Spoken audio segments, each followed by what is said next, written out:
తీరానికి వచ్చాను. చూడండి ఇద్దరికి ఒక చేప. చూడండి చుట్టూ ఎట్లా ముళ్ళు ఉన్నాయా. ఏం చేప తెలీదు, తెలిస్తే కామెంట్ చేయండి. ఒకసారి ఇప్పుడు చూడండి దీని చుట్టూ ఎట్లా ముళ్ళు ఉన్నాయా. చచ్చిపోయి వచ్చిందనమాట దగ్గరికి. రాము దయ్యం ఉన్నట్టే ఉందా బాబు ఇది. చూడండి ఫ్రెండ్స్ ఎట్లుందో చేప.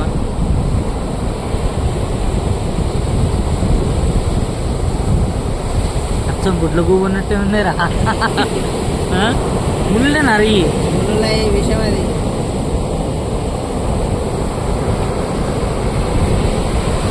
చూడండి ఫ్రెండ్స్ ఎట్లుందో. ఓ సముద్రం తీరాన్ని కొట్టుకొచ్చింది చేప.